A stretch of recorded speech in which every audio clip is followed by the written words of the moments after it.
Ali Khamenei साहब के जनाजे को लेकर पुतिन की तरफ से, रूस की तरफ से बड़ा अलर्ट आया है और इसी के साथ ही ईरान ने 100 खुर्रमशहर मिसाइल्स तैनात कर दी है, खास तौर पर इस जनाजे के लिए।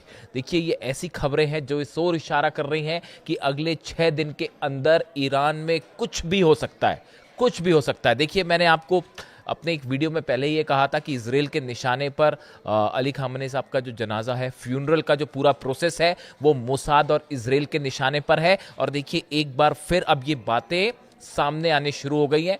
कौन हमला करवाना चाहता है, किससे हमला करवाने के लिए कह रहा है, और पुतिन ईरान से क्या कह रहे हैं और ईरान की क्या तैयारी है, हर मुद्दे पर बात होगी और बड़ी टू द पॉइंट बात होगी, दाएं बाएं की कोई बात नहीं है। देखिए, जो पहली खबर मैंने आपको बताई, मैं वहीं से शुरू करना चाहता हूं। ईरान की तरफ से सीधा संदेश दे दिया गया है। ईरान की तरफ से यह कहा गया है कि अगर इजराइल की तरफ से अली खामेनेई साहब के जनाजे को निशाना बनाया गया तो उसका नतीजा ये होगा, हम इजराइल को नक्शे से मिटा देंगे। जो कमेंट्स आ रहे हैं वो ये बता रहे हैं कि ईरान ने एक बहुत बड़ी तैयारी कर रखी है। देखिए, जनाजे की तो एक प्रोसेस है ही, उसमें करोड़ों लोग शामिल होंगे, लोगों की भावनाएं जुड़ी हुई हैं और एक ऐसे लीडर थे जिनके पूरी दुनिया में करोड़ों फॉलोअर्स हैं। और ऐसे हालात में ईरान के लिए बेहद इमोशनल मैटर है और अगर किसी ने इस जनाजे पर हमले करने की कोशिश की तो उसका नतीजा क्या करना है, ईरान ने अभी से तय कर रखा है। जो सोर्सेज बता रहे हैं, जो जानकारी मेरे पास है, 100 से ज्यादा खुर्रमशहर मिसाइल्स जो हैं वो इजराइल के अलग अलग शहरों को लोकेट करके मिसाइल जो बेसिस होती हैं उस पर तैनात कर दी गई है। बात नंबर 1।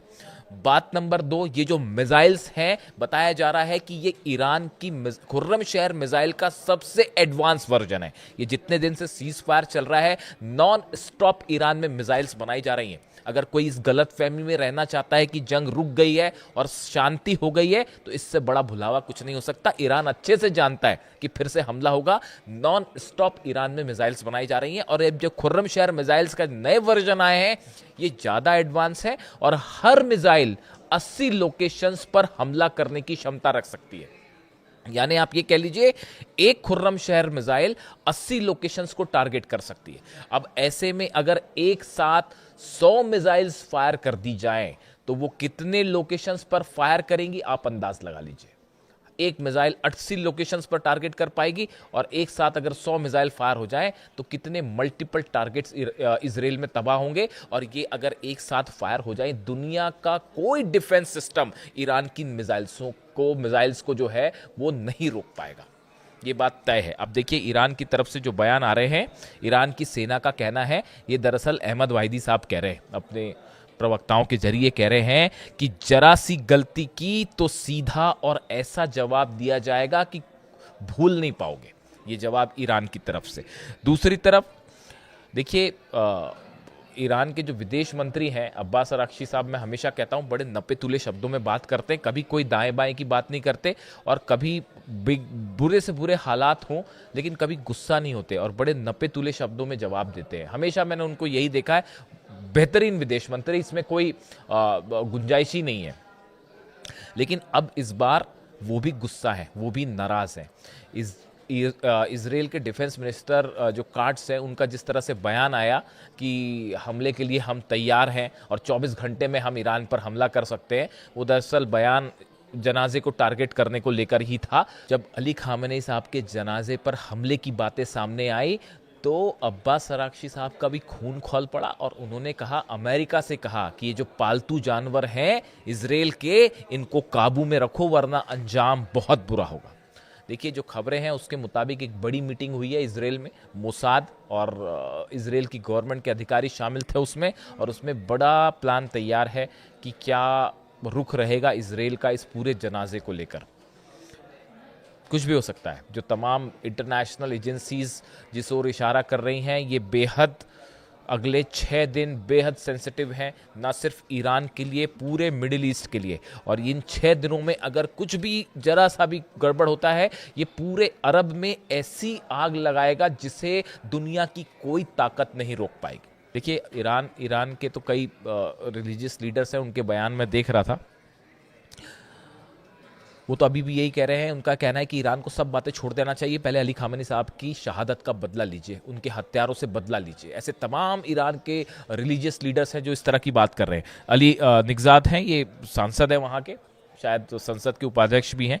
इनकी तरफ से भी कहा गया कि अभी खामेनी साहब का बदला बाकी है, यानी सीधी वार्निंग दी जा रही है ईरान की तरफ से, चिलिंग वार्निंग्स जिसे कहते हैं। अब देखिए, मैं आपको पहले क्यों कह रहा था कि अली खामेनी साहब की, मैंने 2 दिन पहले ये बात कही थी कि अली खामेनी साहब के जनाजे को लेकर जो है वो साजिशें हो रही है। देखिए, लॉरा लूमर है, ये डोनाल्ड ट्रंप की बेहद करीबी मानी जाती है और एक राइट विंग की नेता है ये और एनालिस्ट है, और हमेशा से इनका जो अप्रोच होता है वो एंटी मुस्लिम मानी जाती हैं ये, और डोनाल्ड ट्रंप की लेकिन बेहद करीबी हैं और फार राइट पॉलिटिकल एक्टिविस्ट हैं। इनकी तरफ से कल 3 बयान आए, शायद आपने सुना होगा, सोशल मीडिया पर इन्होंने पोस्ट किया।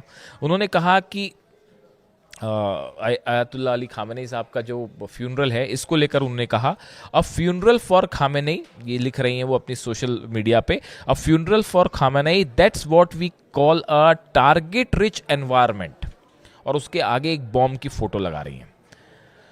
मतलब अगर हिंदी में ट्रांसलेट करें, उनका कहना है कि अली खामेनी का अंतिम संस्कार इजराइल के लिए ईरान पर बमबारी करने का बेहतरीन मौका है, और उसके बाद बम की तस्वीर लगा रही हैं।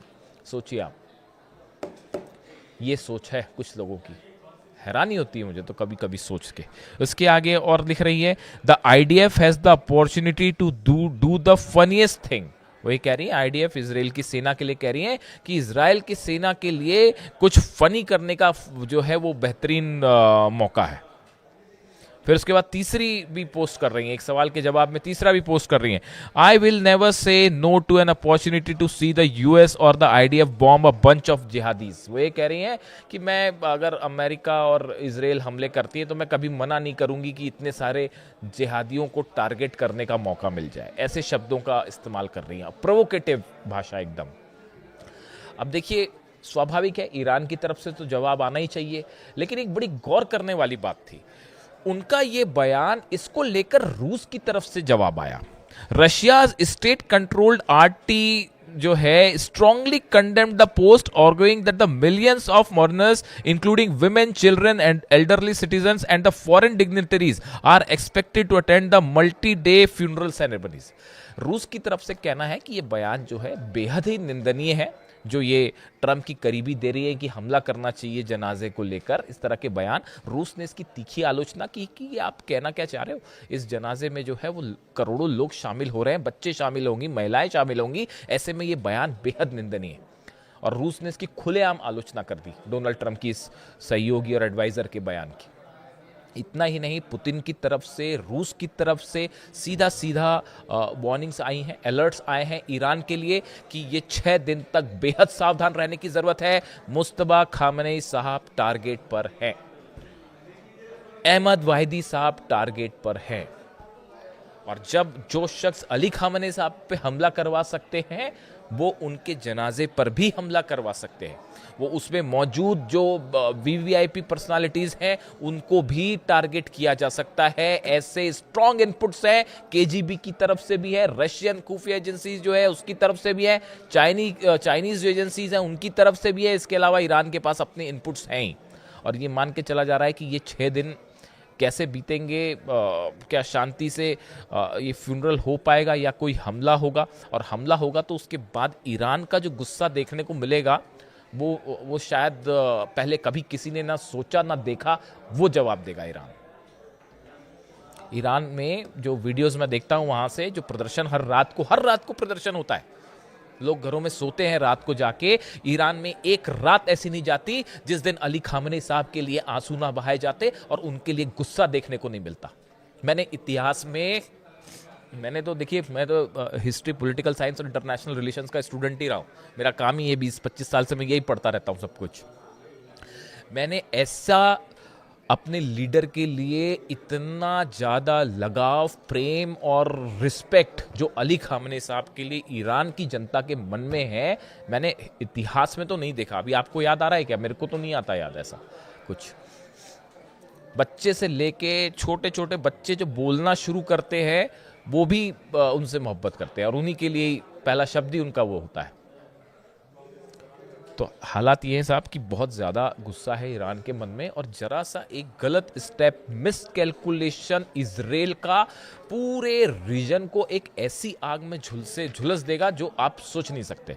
अब देखिए इसमें जो है कई सारे डेवलपमेंट्स हैं, कई खबरें हैं, मतलब 5-6 अलग अलग सोर्सेस से खबरें हैं इस तरह की कि अक्टूबर में, ये कल सरफेस हुई ये चीज़ें कि अक्टूबर में जो है एक डेट आ रही है टेंटेटिव कि अक्टूबर के आसपास नेतन्याहू फिर से हमला कर सकते हैं ईरान पे। बीच में हो गया तो बीच में तो हो ही सकता है, लेकिन अक्टूबर की एक टेंटेटिव डेट आ रही है क्योंकि इजराइल में चुनाव है, और किसी तरह से उस चुनाव को आगे बढ़ाने के लिए या फिर उनके ऊपर जो मुकदमे में फंसे हुए हैं नेतन्याहू, उसको आगे, उसका जो ट्रायल है उसको आगे टालने के लिए नेतन्याहू और इजराइल जो है वो हमला कर सकते हैं ईरान के ऊपर। इस तरह के इनपुट्स हैं, तमाम इंटरनेशनल एजेंसीज इस ओर इशारा कर रही हैं, अमेरिका की भी और कई यूरोप की एजेंसीज भी।